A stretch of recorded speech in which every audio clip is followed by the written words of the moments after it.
वाल्मिक कराड ज्या दिवशी गुन्हा दाखल झाला कळलेला त्या दिवशी तो उज्जैनमध्ये होता. त्या संदर्भातले पोस्ट इंस्टाग्रामवरती पाहायला मिळतात. काय सांगाल?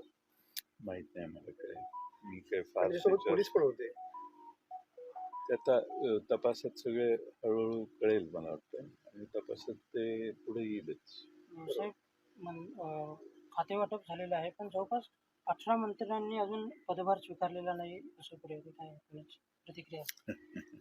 स्वीकारतील हळूहळू. आता काय 5 वर्ष आहेत त्यामुळे काय. वाल्मिक कराडची मालमत्ता सुद्धा या ठिकाणी जप्त करण्याचे आदेश दिलेले होते. त्यामुळे मालमत्ता देखील जप्त झालेल्या पाहायला मिळते. आता ती जी नेहमी कारवाई करायची असते ती कारवाई होईलच ना. त्यांच्यावरचा गुन्हा सिद्ध होण्यासाठी काही प्रोसेस आहे. ती प्रोसेस झाल्यावर गुन्हा सिद्ध झाल्यावर मग कायदेशीर बाकीच्या कारवाया होतील. आवश्यक ते एव्हिडन्स तर मिळायला पाहिजे आधी. त्यामुळं बघू आता पोलीस योग्य तो तपास करतील असा आम्हाला विश्वास आहे. पण एकंदरीत या सगळ्या प्रकारामध्ये कुठेतरी कायदा सुव्यवस्था राहिली नाही असं वाटतं तुम्हाला या सगळ्या गोष्टीवरून?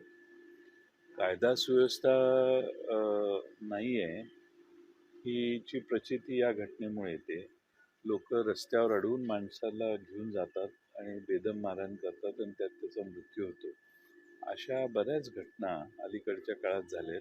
लोकांना कायद्याची भीती वाटत नाही आणि सामान्य माणसाला सुरक्षित वाटत नाही आणि त्यामुळं कायदा व सुव्यवस्था हा विषय थोडासा महाराष्ट्रातला कमी झाला. तर बीडच्या प्रकरणात तुला काय वाटतं, कोण सरकार दोषी या प्रकरणात आहे या सगळ्या घटनेच्या संदर्भामध्ये? नाही तर तपासात जे पुढे येईल त्यावर भाष्य करणं आवश्यक.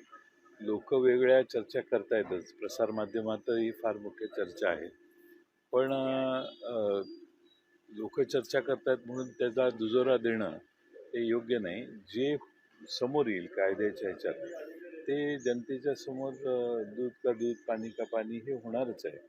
थोडासा विलंब होईल पण SIT स्थापन केली आहे. माझी सरकारला विनंती आहे की त्यांनी लवकरात लवकर, कारण सामान्य कुठल्या गुन्ह्यात SIT आपण स्थापन करत नाही, पोलीसच तपास करतात. SIT म्हटल्यावर विलंब होऊ नये, SIT हा अडथळा होऊ नये एवढी काळजी सरकारने घ्यावी.